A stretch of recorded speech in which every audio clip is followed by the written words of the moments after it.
महाभारत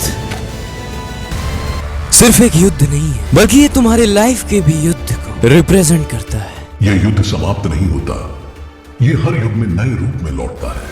जहां पर तुम अर्जुन की तरह डिमोटिवेट होकर हार मान लोगे, बट श्री कृष्ण जी ने महाभारत में ऐसे ऐसे लेसन्स दिए जो जिस तरह अर्जुन के युद्ध के समय में काम आए थे, उसी तरह श्री कृष्ण जी के लेसन्स तुम्हारे भी इस लाइफ के ब्यूटीफुल युद्ध में काम आएंगे। Let's rewind the Mahabharat.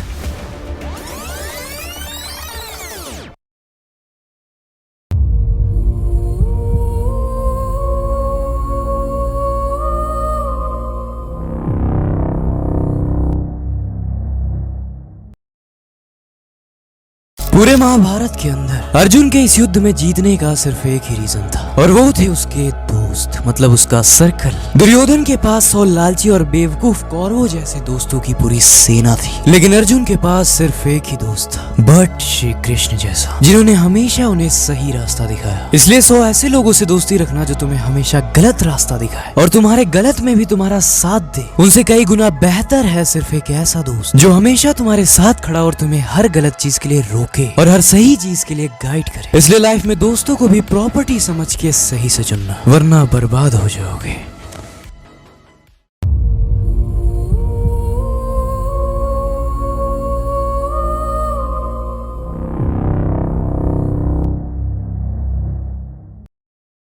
Shri Krishna ji Arjun से कन्वर्सेशन में कहते हैं, हम जब भी कोई काम करने जाएंगे तो ये मन हमें हमेशा भटकाएगा, पर हमें इस मन को काबू में रखना है, वरना मित्र ये मन ही हमारे विनाश का कारण बन जाएगा। फिर अर्जुन कहते हैं कि मित्र यही तो असंभव है, इस चंचल मन को काबू में रखना हवा पकड़ने जैसा है। फिर इस पे श्री कृष्ण जी कहते हैं,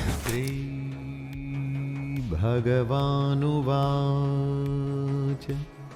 असंशयं महाबाहो मनो दुर्निग्रहं चलम् अभ्यासेन तु कौन्तेय वैराग्येण च गृह्यते।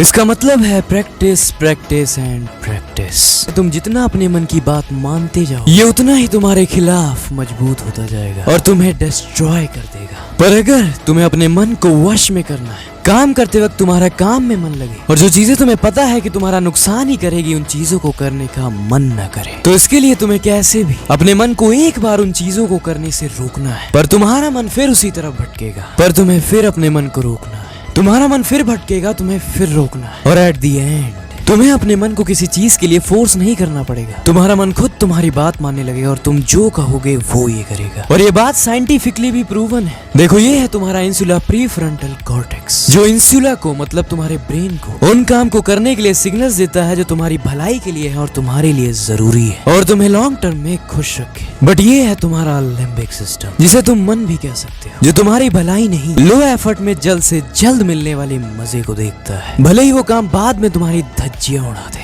और अब ट्विस्ट ये है कि ये दोनों ही तुम्हारे इंसुला को एक साथ सिग्नल भेजते हैं, और इसीलिए तो तुम एक बार सोचते हो कि नहीं यार, इस काम को नहीं करना चाहिए, मेरा नुकसान ही करेगा, और उसी टाइम पे तुम्हें एक और फीलिंग आ रही होती है कि यार नहीं, मजा भी तो आएगा। तुम इन दोनों में से जिसकी भी बात मानोगे, उसका कनेक्शन तुम्हारे दिमाग के साथ स्ट्रॉन्ग होता जाएगा। मतलब अगर तुम अपने प्रीफ्रंटल कॉर्टेक्स की बात मानने लग जाओ, जो कि सही है, देन तुम्हारा मन मतलब लिम्बिक सिस्टम कमजोर पड़ जाएगा और तुम इन डिस्ट्रैक्शंस के ट्रैप से बाहर निकल जाओगे और अपने मन पर जीत हासिल कर लोगे। और यही तो श्री कृष्ण जी गीता में कहना चाहते हैं।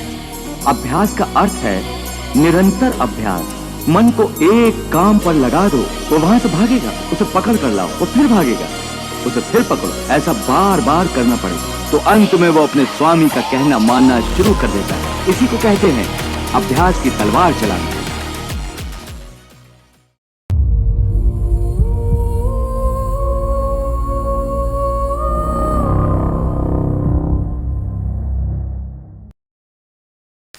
पूरे महाभारत का सबसे ब्यूटीफुल लेसन मुझे यही लगता है। एक बार श्री कृष्ण और अर्जुन के पास एक गरीब आदमी भीख मांगने आता है। अर्जुन को उसकी हालत देखकर दया आ जाती है, इसलिए अर्जुन उसे सोने की पूरी पोटली ही दे देते हैं। अब वो भिखारी खुश होकर अपने घर जा रहा है, पर तभी एक चोर उसकी सोने की पोटली छीन कर भाग जाता है। पर अगले दिन फिर वो आदमी अपनी सारी कहानी बताने के बाद दोबारा उनसे मदद मांगता है और इस बार अर्जुन उसे हीरा दे देते हैं। अब वो भिखारी फिर से खुश होकर लेकिन जल्दी से घर जाकर उस हीरे को एक घड़े में रख देता है। पर अगले दिन जो हुआ, उसकी पत्नी ने उसी घड़े से पानी भर लिया दिया, जिसकी वजह से वो हीरा नदी में ही कहीं बह गया। लेकिन वो भिखारी दोबारा उनके पास जाता है, लेकिन इस बार अर्जुन उसकी मदद नहीं करता, क्योंकि अर्जुन को लगता है कि मेरा धन सिर्फ बर्बाद हो रहा है। इस आदमी के नसीब में धन ही नहीं है। पर श्री कृष्ण जी उसे एक तांबे का सिक्का दे देते हैं, और फिर अर्जुन हंस के कहते हैं कि जब वो सोने की पोटली और वो हीरा इसकी किस्मत नहीं बदल पाए, तब ये तांबे का एक सिक्का इसकी किस्मत कैसे बदल पाएंगे। लेकिन इस बार उसकी किस्मत बदलती है। उस आदमी को रास्ते में एक मछुआरा दिखता है जिसके हाथ में मछली थी। उस आदमी ने सोचा कि ये सिक्का मेरा पेट तो नहीं भर सकता, लेकिन इस मछली की जिंदगी बचा सकता है। इसलिए उस आदमी ने मछुआरे से वो मछली खरीद ली, और यहाँ पर मैजिक हुआ। उस मछली के मुंह में वही हीरा फंसा हुआ मिला जो उसे अर्जुन ने दिया था। एंड द लेसन इज, जब भी तुम सिर्फ अपना नहीं दूसरों का भी सोचते हो, देन गॉड तुम्हारे बारे में सोचता है। आज दुनिया के सबसे रिचेस्ट मैन इलॉन मस्क के जितने भी बिजनेसेस हैं, सब दूसरों के फायदे के लिए है। और इस दुनिया में जो भी इंसान सबसे ज्यादा सक्सेसफुल होगा, जिसने सिर्फ अपना फायदा नहीं बल्कि दूसरों के फायदे के लिए भी कुछ क्रिएट किया है, क्योंकि मैं खुद उस इंसान के साथ खड़ा हूँ।